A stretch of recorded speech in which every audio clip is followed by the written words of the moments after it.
Test, test.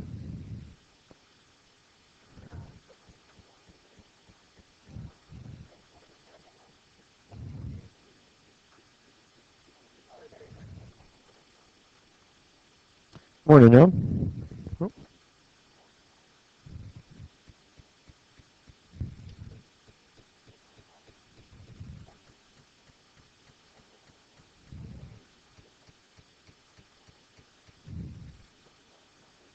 Morning, everybody. Y'all doing okay?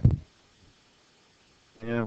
Just, hey guys, just want to give you a little heads up on what's coming up. So we're right here on the syllabus. What is today? Yeah, we just had an exam, so we're right here on the 8th. And so we have 1, 2, 3, about 5 or 6 classes till the next exam, which is on the 5th. Okay, so, and we're also going to have a quiz. It's today the 8th, so we'll have a quiz on Thursday. Okay, it'll be chapter 4 quiz. You know, like day after tomorrow? A quiz. Yeah, a quiz. That's good, right? The more quizzes we have, the better for y'all. I'm keeping the top 4 grades. How many have we had? This is our 4th, I think, right? So if you made perfects on all those, you don't have to take another quiz, like all semester.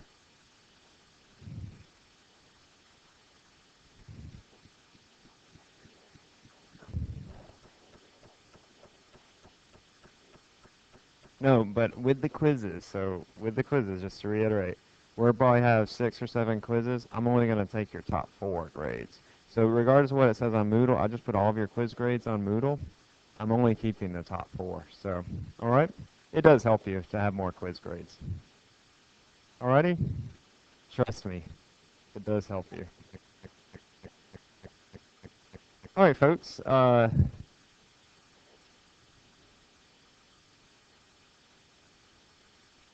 Let's see. We're on the sound, speech, and hearing chapter. We're looking a lot at waves in this chapter. Some of this you might have seen before.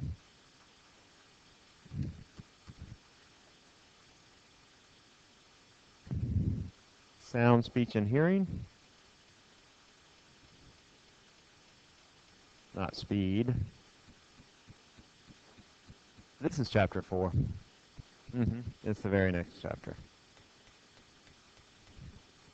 So you'll give it a good read, okay, in the next couple of days. It shouldn't take you that long to read it, right? It takes you a couple of days to read it? No, it's like 20 pages. Something like that. I don't know. I just... Okay, we could just have one more quiz for the rest of the semester. I like not having quizzes.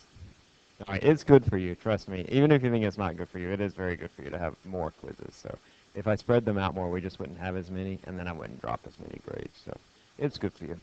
All right? Thank you for giving us quizzes. I know it's a lot of work for you to put together and grade a quiz. Thank you. I really appreciate you. I know, Carly. Thank you. I really appreciate that. Okay, sound, speech, and hearing. We're gonna deal with waves. We have lots of different waves that we encounter, right? Like if you're out on a boat, you have waves in the water.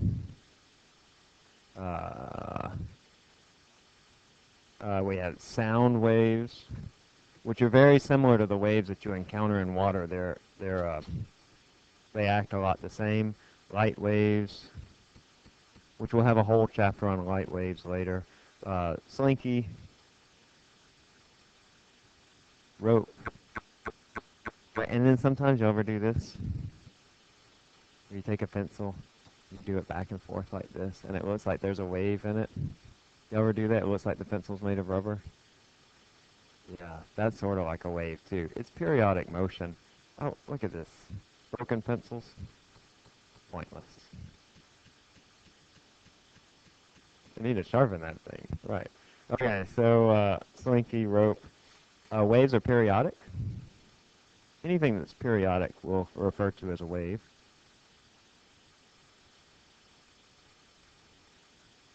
When I say they're periodic, I just mean they repeat over and over and over and over again.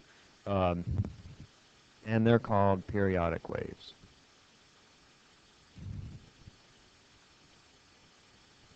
So we'll refer to these things as waves or periodic waves, meaning that they just repeat over and over again. Any kind of periodic motion you can describe as a wave, even like a slinky or a mass that's on a spring that's just going up and down. We can describe a lot of what we use for waves to describe that sort of repetitious motion. In a standing wave,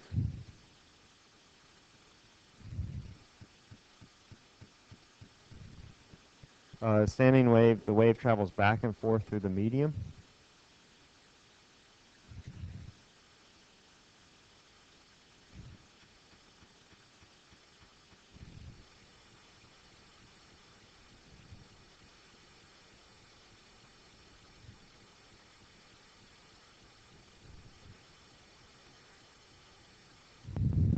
And it repeats.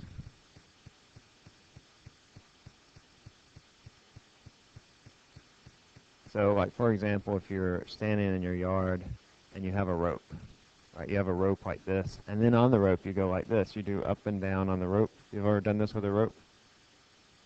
Yes. Okay. And then let's say that you have somebody else on the other end.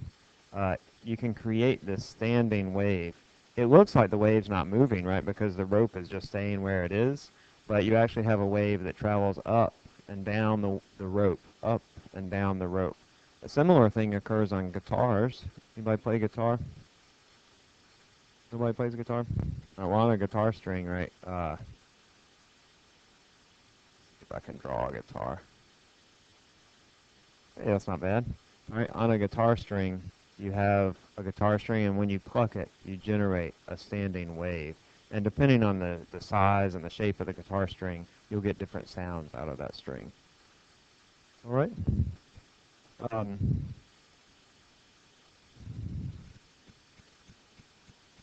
Sound waves, which are a type of wave, are also periodic.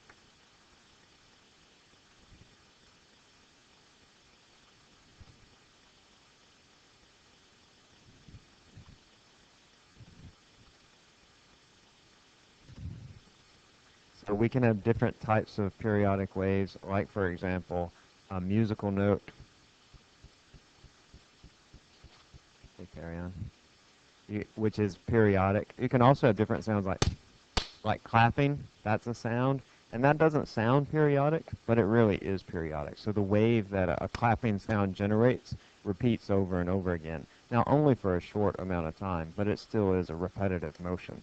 So all types of sound waves are periodic, and all types of sound waves will repeat. Waves will have a medium.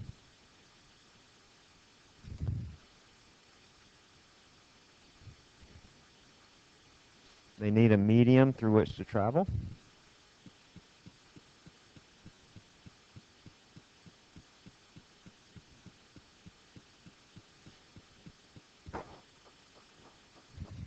All waves are going to need a medium, with the exception of light waves, which we'll get to in a later chapter. But light waves don't require a medium. It's a good thing too, because if light waves did require a medium, we wouldn't have any light between us and the sun, right? The light from the sun wouldn't reach the earth because there's nothing intervening in between us and the sun.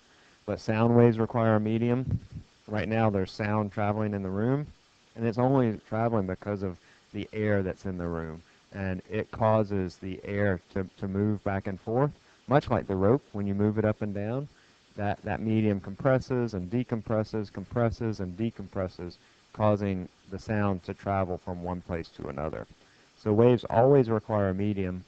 And by the way, if we sucked all the air out of this room, what would happen to the sound in it? Well, we'd all die, but there would be no sound would be able to travel. Like, you'd just sit here and you wouldn't be able to hear anything at all. So without a medium, you just can't have any type of sound. Now we're going to have two types of waves that you'll need to know how to distinguish between: transverse waves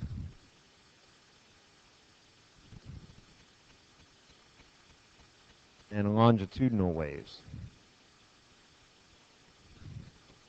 These differ in how they change the medium. In a transverse wave, your book goes into this, and I think it's pretty clever, is like the wave at a football game. You ever do the wave? Let's try it. So you're going to raise your hand when I come in front of you. Are you ready? And this is going to be like a transverse wave because a transverse wave will cause the medium to move up and then move down again, up and down. And so as a wave travels through a medium, and y'all are going to be the medium, you're going to raise your hands up and you're going to say, yay! And then you're going to put your hands down right away. And then you'll see this wave that will travel through the medium. Are y'all ready? We're going to start when I point my finger at you. You'll go. You ready? 1, 2, 3. And then, yeah. See, up, down, up, down. Yeah, you see? No. Maria, that's not even funny. Okay? Have a rogue wave back there.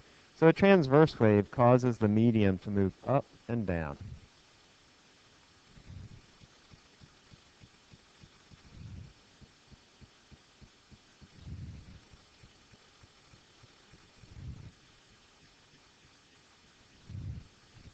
The longitudinal wave, on the other hand, causes the medium to move back and forth.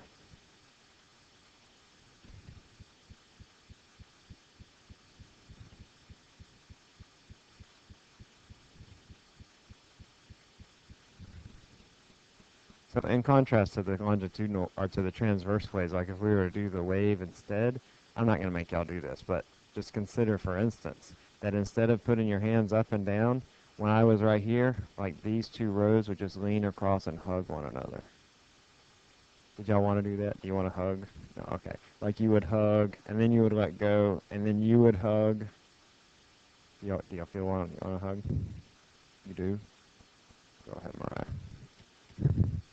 Hug, not hug. So in a longitudinal wave, the medium, which you would be the medium, would compress and decompress, compress and decompress, compress and decompress. So that is a longitudinal wave. We can see longitudinal waves. This is a huge slinky.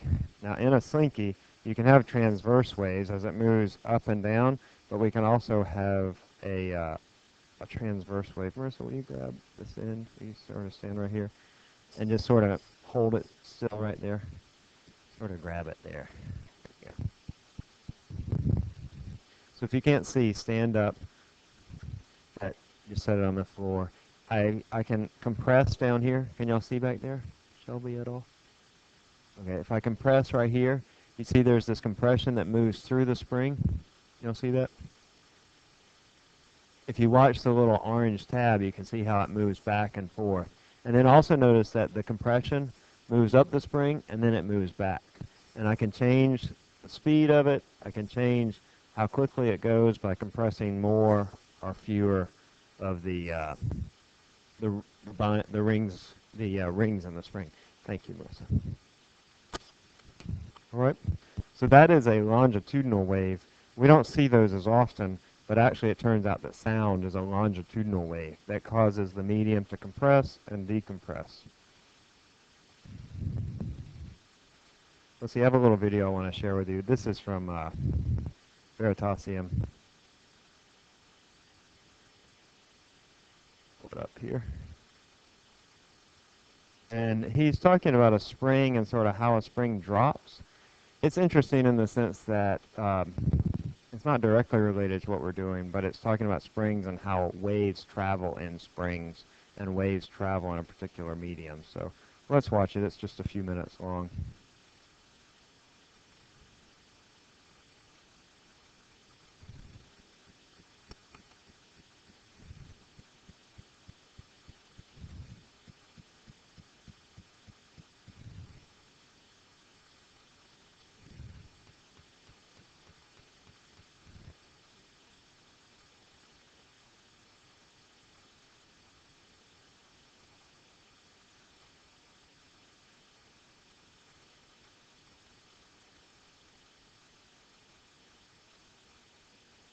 You can see it. So you let your slinky travel or sort of fall down. If you have a slinky, you can do this at home. We talk about this in astronomy a lot, actually, when we're talking about waves and how waves propagate through space. We talk about it as like information traveling, that the bottom of the spring doesn't know that the top of the spring is falling until that information travels down the length of the spring. And that information travels at the velocity of the wave, that the wave travels. So let's see if we can. It's sort of hard to see, like they said in the video, but if you know to look for it, if you just watch this point, you'll see that it doesn't move until the top of the spring gets to the bottom. All right. If you have a slinky, try it out. It's kind of a cool thing. People don't usually expect that to be the case. All right. Let's define a few things about simple harmonic motion. So we're going to talk about all this repetitive motion. We'll give it another word. We'll call it simple harmonic motion.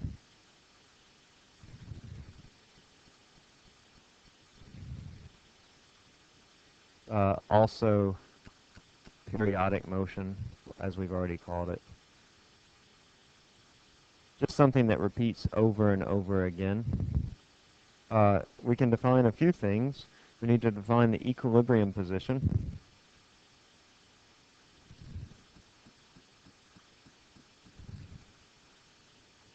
I'll draw a picture and I'll show you what that means in just a second.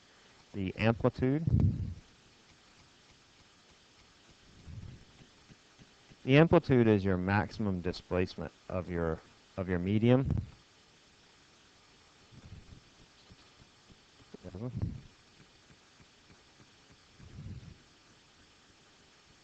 The period.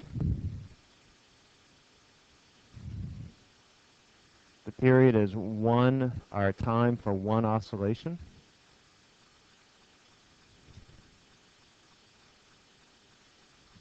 So if I have something that is that's oscillating back and forth, the period is the time for one oscillation. And one oscillation would be going from one point up and then down again. So the period would be the time from here to here. 1 period, 2 periods, 3 periods, 4 periods. And I'll show you what that means on a graph in a sec. I'll draw it for you. So the period is just the time for one oscillation. The frequency is related to the period. It asks the question, how many of these oscillations occur per second? And it's equal to, the frequency is equal to 1 over the period. And as I said, it's the number of oscillations per second.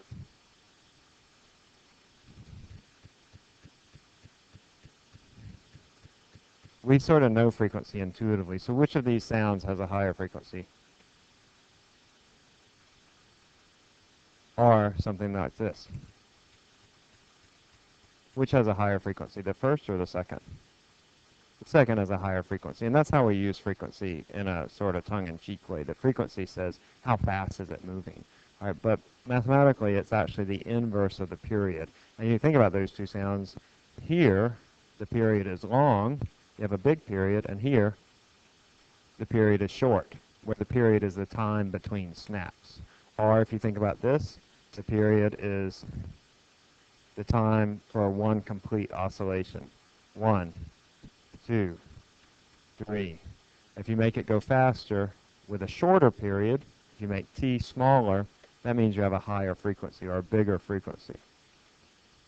All right, we'll use frequency to describe, of course, sound, the pitch of sound, later when we get into sound. For sound waves, particularly for sound waves, the loudness is given by the amplitude.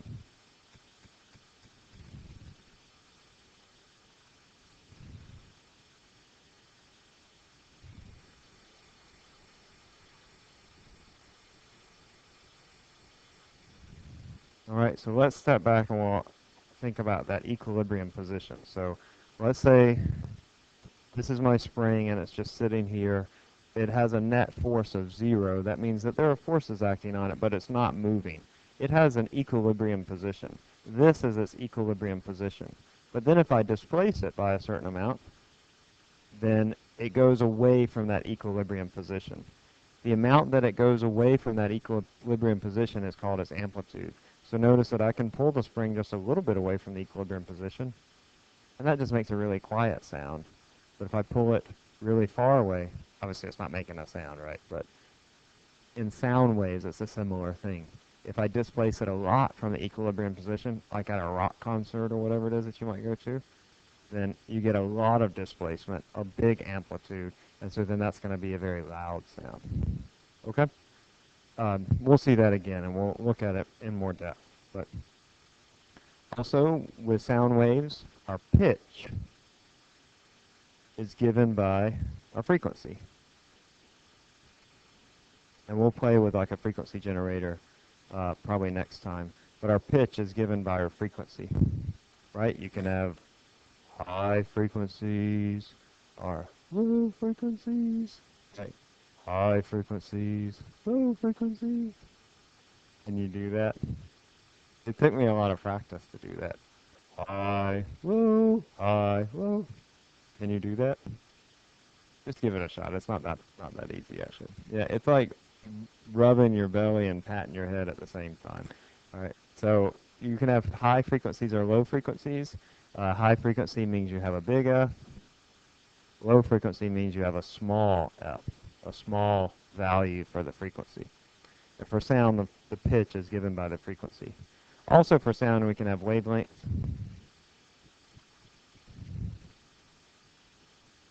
And the wavelength will tell us something about the speed of the wave.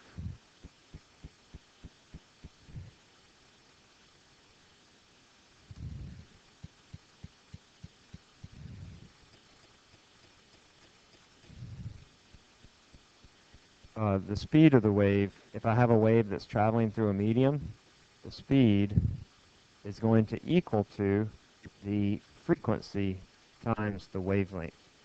This expression is on your equation sheet, as well as the frequency is 1 over the period, so don't bother memorizing them. But it always helps me just to look at the units if I ever think about this and I forget. Gosh, how are frequency and wavelength related to the speed? Hey, Deja. Frequency, remember, is 1 over seconds because it's 1 over the period, and wavelength is meters.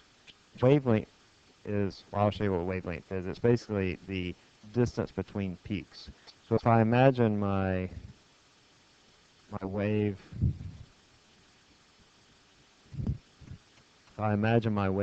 drawn like this, where it shows my medium moving up and down, the wavelength is going to be the distance between these peaks. This is my wavelength. Right, I'll show you another picture later where it sort of clarifies that more, but this then basically is our wavelength, the distance between these peaks. Okay? And so our speed of the wave is equal to the frequency times the wavelength.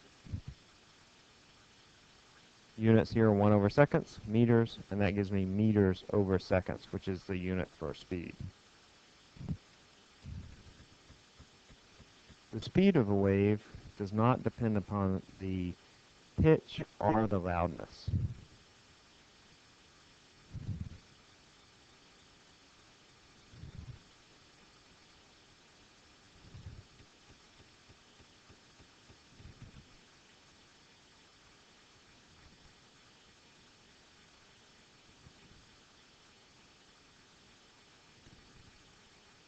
And you should be okay with this, right? But with this, you must be thinking, that doesn't make sense because you just said, in fact, that the speed is equal to the frequency times the wavelength. And so you would think, well, it looks like they're related to one another. But in fact, the speed is not related to the frequency. The speed of a wave depends only on the medium.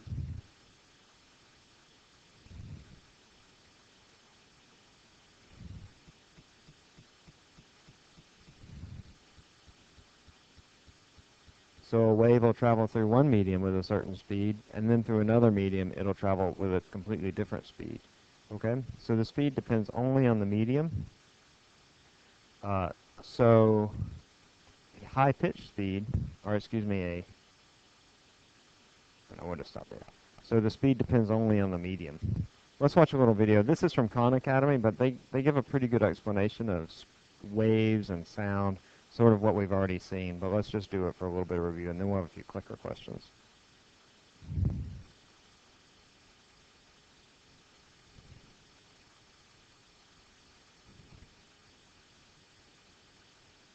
Okay, so just sort of to recap some of these things. We have two different types of waves. We have transverse waves. And if we think of how the transverse waves act, we can think of a displacement, say in the x direction. The transverse wave, as it goes through time, will displace the medium by a certain amount. So up here, it displaces it a lot in the positive direction. Here, it's not displacing it at all. And here, it's displacing it a lot in the negative direction. This position is called our equilibrium position. That's like where the spring is just hanging there and there are no forces acting on it or no net force. The time for one complete oscillation, this time is 1 period. And remember, our frequency is 1 over the period. This is our amplitude. Notice that your amplitude is not this. Your amplitude is not from peak to peak. Instead, your amplitude is the distance from the equilibrium position to the top of the peak. So similarly, we could also say that this is the amplitude, because those are going to be the same. In sound, amplitude is related to the loudness. Also in sound, pitch is related to your frequency. And then finally, the speed of the wave is equal to the wavelength times the frequency, or you can think of it, as I said in the video, as wavelength over period, wavelength over the time. In 1 period, your wave travels 1 wavelength, and so that's the distance over time. It's going to be wavelength over time. All right, let's look at some ways that we produce sound. You can produce sound in a couple different ways. Or let's first look at the mass spring system. Can I go down from here? And then we'll segue into sound. May I leave this? I'll give you another second or so. All right. So if I think about a mass on a spring,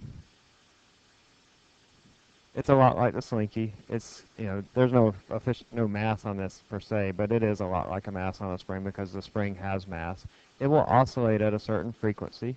That frequency is given by a couple different things. The frequency is equal to 1 over 2 pi times the square root of k over m.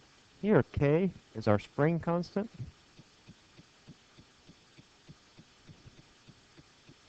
I think we've seen spring constant before. Am I right about that? I think that we covered spring constant. It's the stiffness of a spring.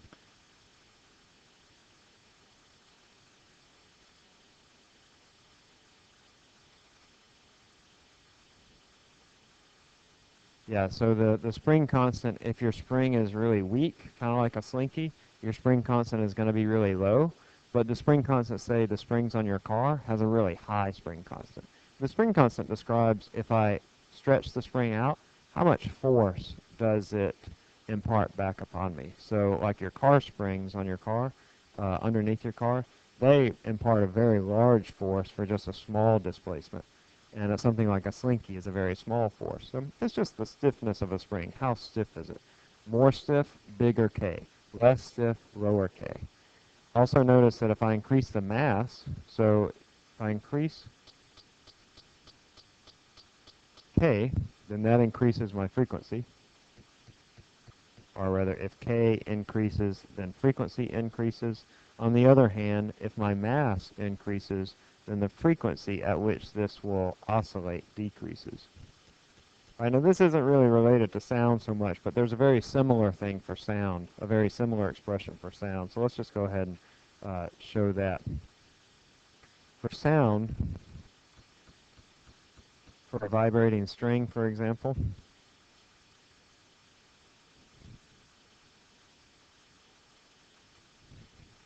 or for your vocal cords, which we'll see later in this chapter, the frequency is given by 1 over 2L times the square root of T over mu. So here I have a string, say on a guitar.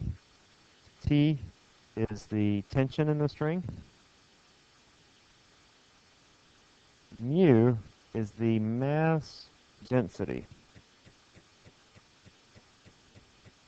Or you can think of it as mass per unit length. How much mass per unit length does your string have? And then L is the length of the string. All right, so think about a guitar. This is what I always think about. I have 4 strings on a guitar, or on a bass guitar. I have 4 strings. I play bass, so I have 4 strings on a bass guitar.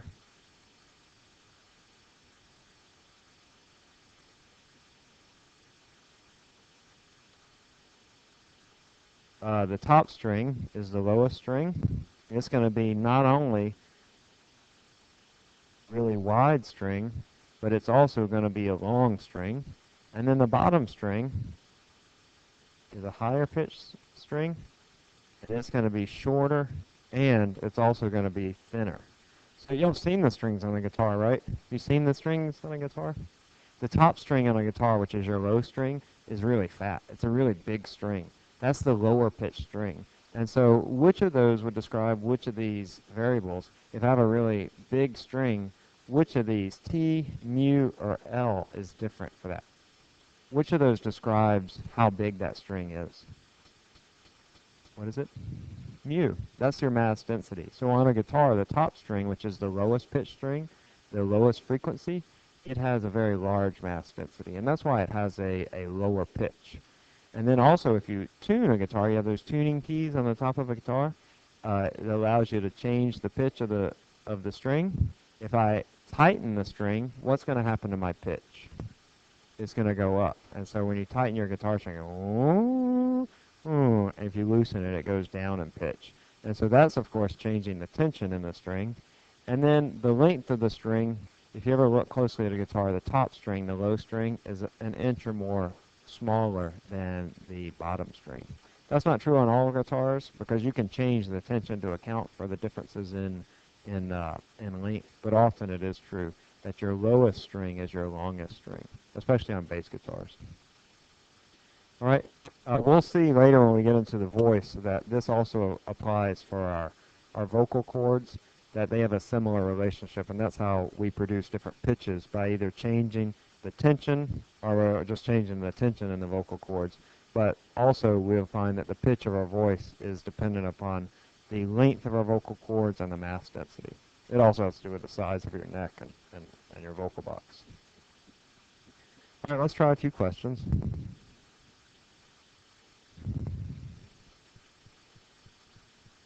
All right, which of these is a transverse wave?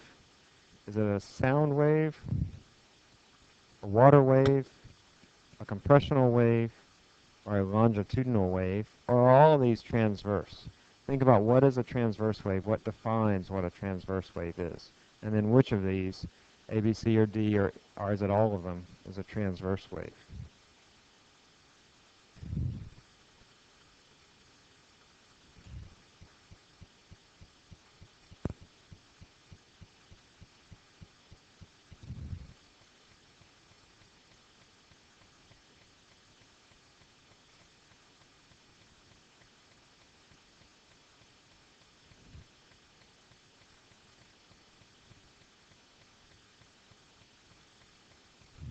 All right, we'll just do a few more seconds. I'll stop at 50.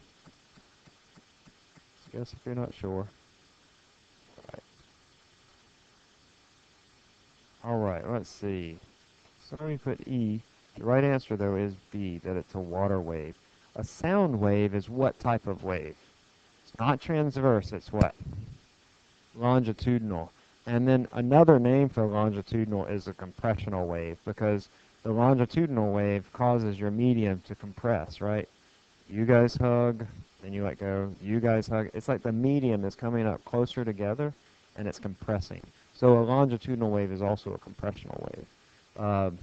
So a sound wave, or excuse me, the water wave, like the waves on a lake, are the only transverse wave. Because you look at a water wave, it goes up, it goes down. It goes up, it goes down.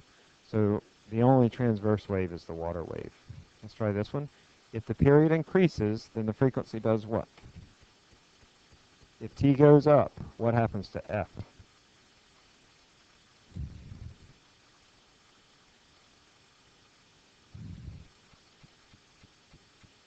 Does your frequency get high, or does it get low? Okay. What happens to our frequency?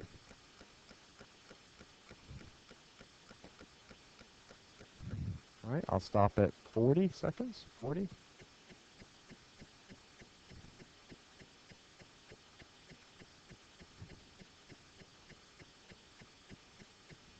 All right, B is right.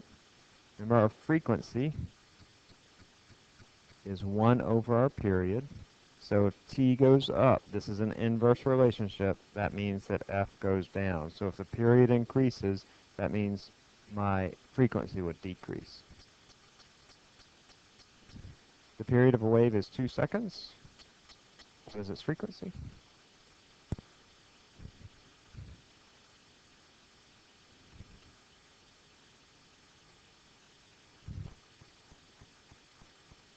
I'll put these online, by the way, on the concept test. But um,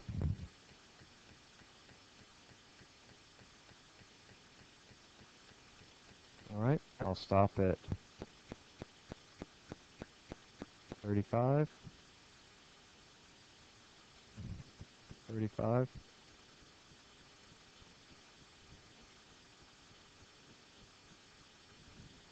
Okay, good. Doing better here. So C is the right answer. My frequency is just 1 over the period. That's 1 over 2, or it's a half a hertz. The unit for frequency, I didn't tell you this. You've probably heard it before, but the unit is the hertz. And 1 hertz is abbreviated with a capital H. It's named after a guy. 1 hertz is equal to, or it's HC, I'm sorry. 1 hertz is equal to the inverse, 1 inverse second, or 1 oscillation per second. We don't usually write the oscillation because that's not really a unit, but the units for frequency are inverse seconds, 1 over seconds, but we'll always write it as a hertz. The loudness of a sound is given by the what of the wave, the frequency, the amplitude, the timbre, or the equilibrium position.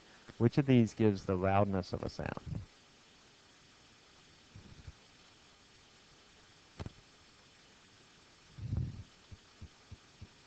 All right, doing really well. I'll stop in 5 seconds at 25.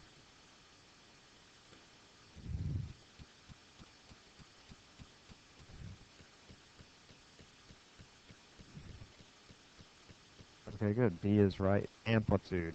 Remember, it's not the frequency, it's not the wavelength. It's always going to be the amplitude. Hey, why do gingerbread men not go to the beach? They have crummy legs. They have crummy legs. Gingerbread men? Crummy legs. I already told you that one? I'm sorry. How about this one? Did I tell you this about the pencil? Oh, are you serious? I'm sorry. Let me think.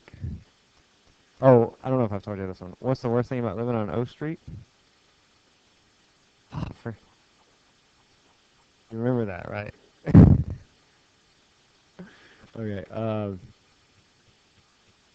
The corner of the room? No, I have more. I'll think about it. Okay? Pitch of a sound is given by which of these?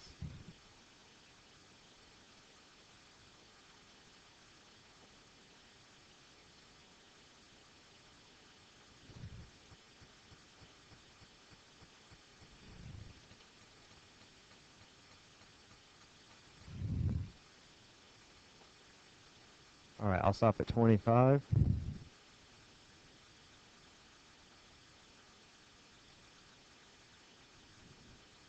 Okay, awesome. All right, I have a joke. It's potentially offensive. Is that okay? Can y'all just put away all of your inhibitions and then, okay? Because I don't want to hurt anybody's feelings, but it's potentially offensive. Um, did you hear that joke about the dyslexic guy? He walked into a bra. He walked into a bra. I'm just gonna let that. A bra. A B-R-A, bra. Y'all don't get that joke? That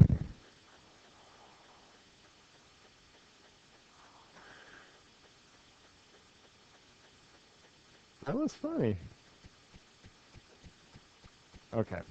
The speed of a wave is 10 meters per second, has a frequency of 2 hertz. What is its wavelength?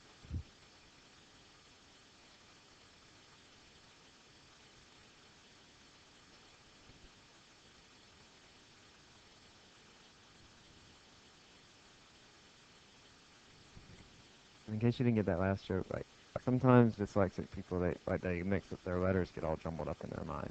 And so the normal joke is, say a guy walks into a bar, but you switch up the A and the R, it becomes, it wasn't worth it. Okay, about 40, I'll stop at, I'll go to 45. 45?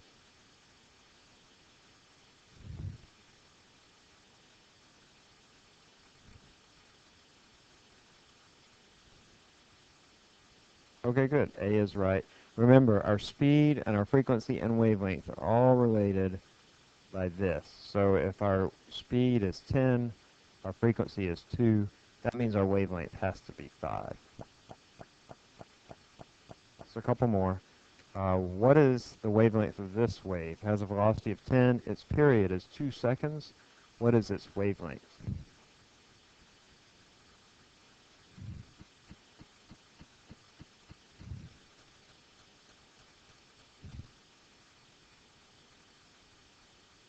I'm sorry, there are more answers. Let me zoom out. What is its wavelength?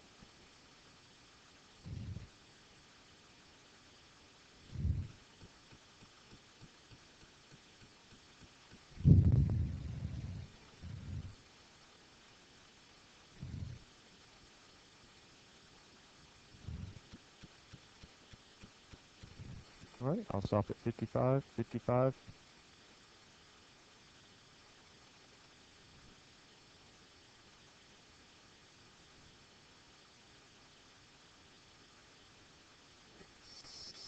C is...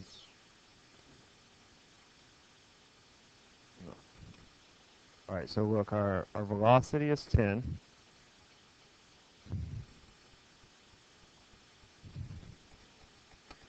Our velocity is equal to wavelength over our period. It's also equal to the frequency times the period, but our frequency is equal to... Huh? Yeah, you do have it. All right, look, the velocity, you do have it. It's just not all together. You have the speed is equal to the frequency times the wavelength, and then further, the frequency is 1 over the period times the wavelength. All right, so here we have 10 meters per second. It's going to be wavelength divided by my period, which is 2 seconds. And so that means my wavelength has to be what? 20. All right, so 20 is the right answer, A. For C, you were thinking, what were you thinking? You were thinking this expression, right? Yeah, so be careful with that. You'll see questions like both of those, but make sure that you keep your frequency and your period sort of straight in your mind. They also gave this in that little video, the Khan Academy video. But it's really just replacing frequency as 1 over time. Or you can think of it in terms as, well, you know, speed at its very basic form is just distance over time. My wave travels 1 wavelength in 1 period. By definition, that's how I define wavelength and period. So that is my speed, wavelength over time. All right, you'll have to identify some things. Which of these show the wavelength of this transverse wave? A, B, C, or D?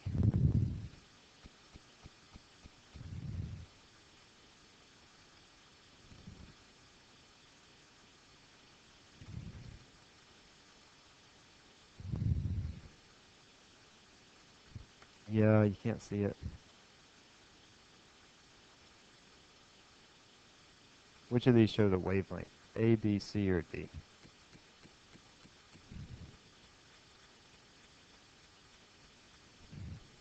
All right, I'll stop at 40. And then I think we have one more after this.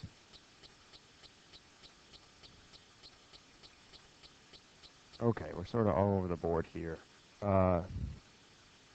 B is the right answer. It's a little tricky now. So our wavelength starts here, and it goes through 1 full oscillation. That is 1 full oscillation. I can draw the wavelength at different points. Like I could start here and go through 1 full oscillation. But notice that this distance is the same as this distance. That's still the wavelength. So the way I think about it, I say, well, I'm on this curve right here, and it's going up. So the next point that I want to be is where I'm on that curve and going up. So it's not here because it's going down. It's going to have to be here because it's going up. And likewise, it's not here because it's going down. So my wavelength is going to be this section. That's my one full oscillation, returning back to exactly where I left off. Okay? Which of these has a higher frequency? A, B, C, D, or E? Which has a higher frequency?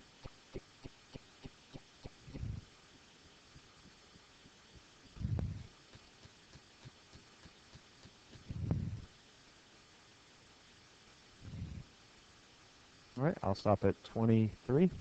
23.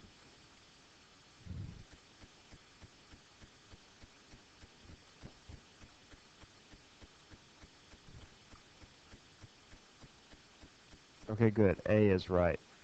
The same frequency occurs when I have more peaks shoved into the same amount of time. So when the peaks are all closer together. And this one, even though the amplitudes are all different, this one has the smallest frequency. And one more.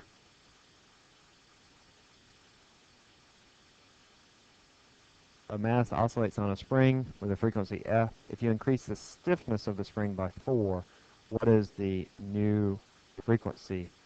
And I'll remind you what that is. It's the frequency is 2 pi square root of k over m. So if I increase my stiffness of the spring by a factor of 4, what is the new frequency?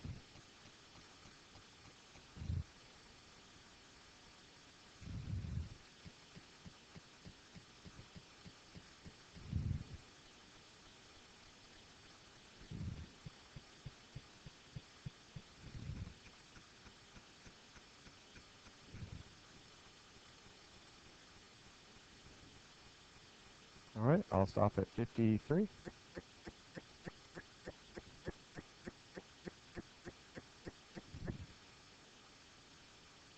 Okay, so here, what I'm doing is I'm increasing k by a factor of 4.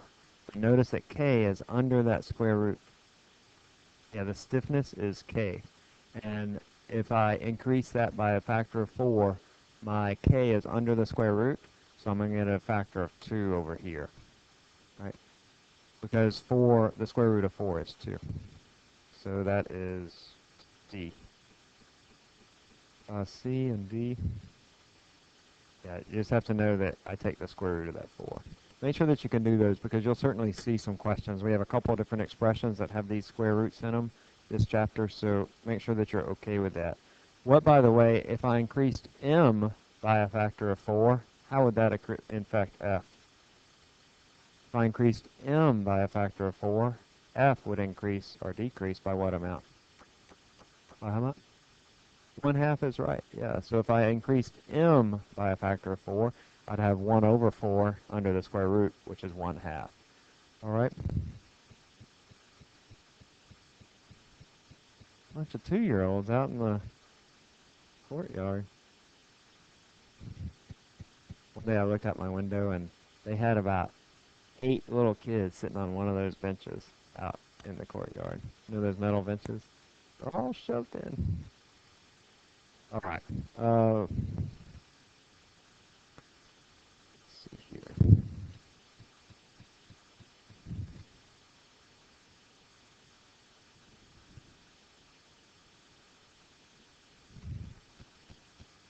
Okay, so sound is a longitudinal wave. We used to call these pressure waves.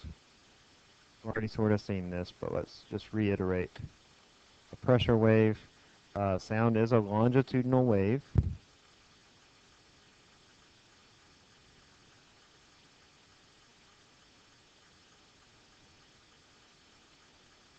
We might also call this a compressional wave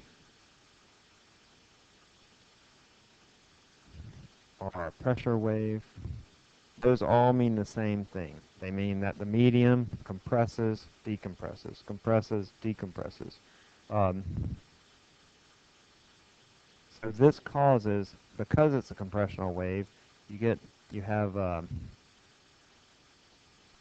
areas of high and low pressure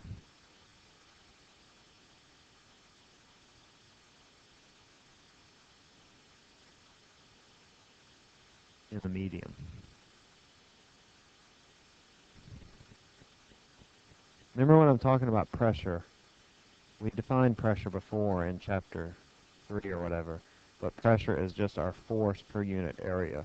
So when we talk about pressure, this is an actual force per unit area. In fact, when you go to a rock concert, it's that pressure on your eardrum that can actually cause damage, that you actually have a physical force that's pushing onto the eardrum. Um, our regions of high pressure are called condensations.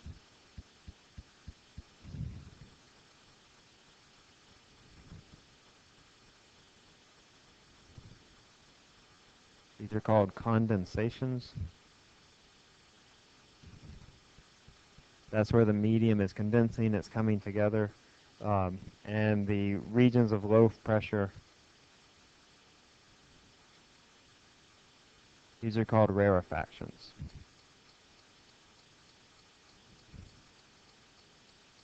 So if I imagine that I have a medium,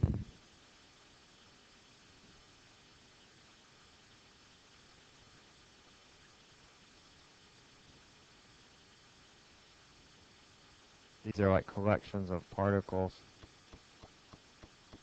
In these areas, here and here, these are called rarefactions. And this, where the particles are all hugging together, this is called a condensation. And so a similar thing in our hugging wave that y'all didn't want to do. When y'all come together and you hug, what is that called? A condensation or a rarefaction? That's called a condensation, right? And then when you move apart, that's called a rarefaction. Hey, find somebody that you care for today and say, "Come on over here and give me a condensation." And that's like they move together, okay? That would mean a hug, in case you weren't following me. Okay? Um, this is an application of the ideal gas law. May I go down from here?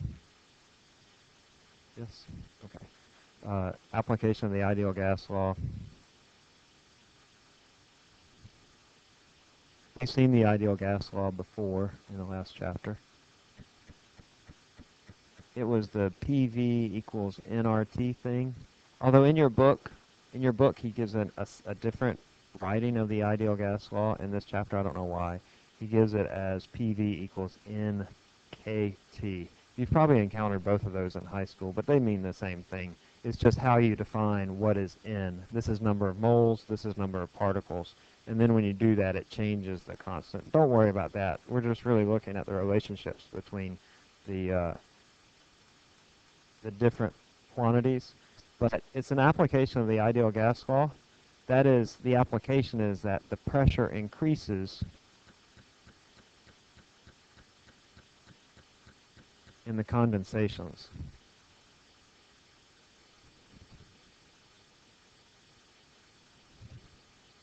Why in the heck would we say that the pressure increases in the condensations as we would describe it by the ideal gas law? Now let me remind you what these quantities mean.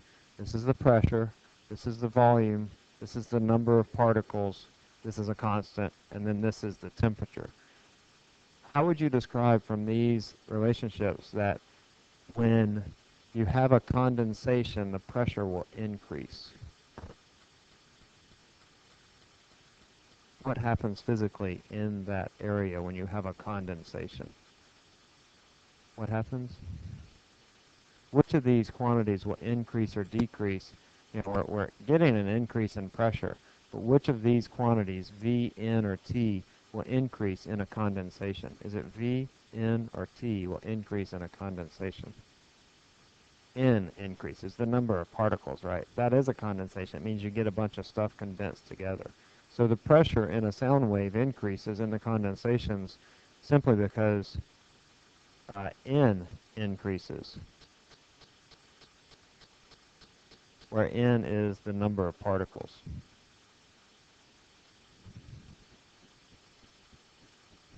Okay. Um,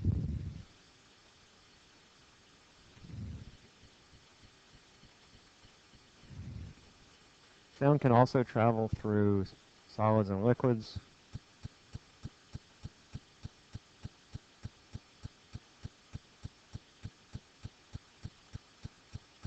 In fact, it travels very well through solids and liquids, a lot faster than it does, as we'll see later, than it does in air.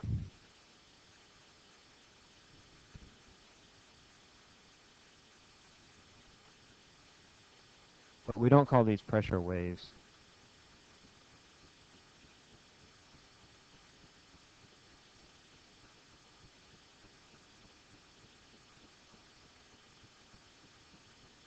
And we don't call them pressure waves just because there is no condensing. There is no condensation. You get this wave of energy that travels through the medium, but because of the way that the liquids and the solids are, you can't compress them together because they're a very ordered structure, and you can't move them together like you can in a gas. So we don't call them pressure waves in that case. We just call them sound waves. Okay, let me write. So because the pressure of the medium doesn't change.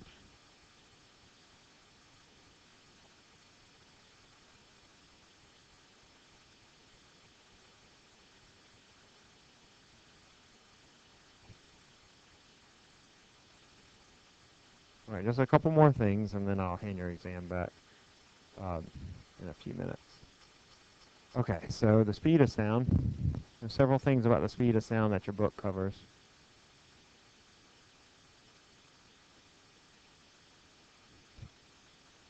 Sound travels at different speeds. The speed of sound is dependent upon what?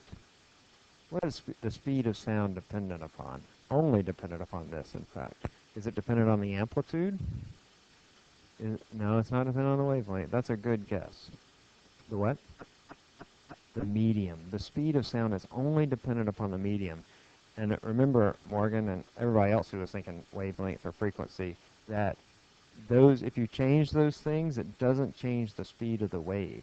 If I make my wavelength go up, it doesn't change V. Instead, it causes the frequency to go down. So I know that it seems like the wavelength and the speed are dependent, but in fact, the speed of the wave is not dependent upon the wavelength, nor on the frequency. So the speed of sound is only dependent on the medium.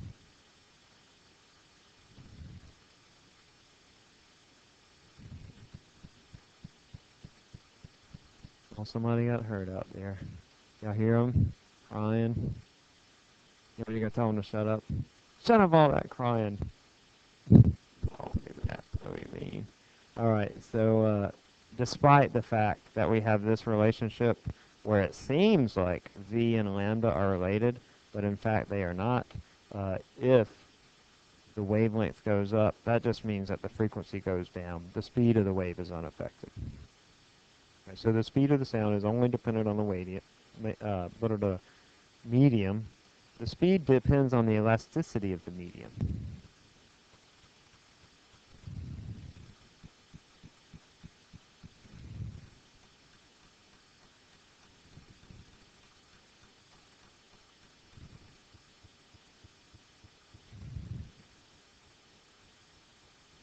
Because if you remember back to that Khan Academy video, it talked about how that particular particle wanted to return back to its original position.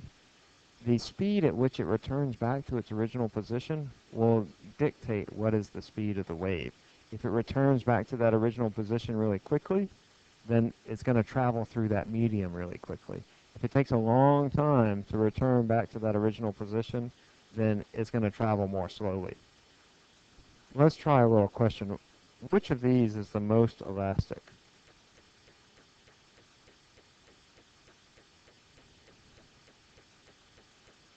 And then I'm also asking, as a separate question, but it's the same answer, whatever's the most elastic has the highest speed.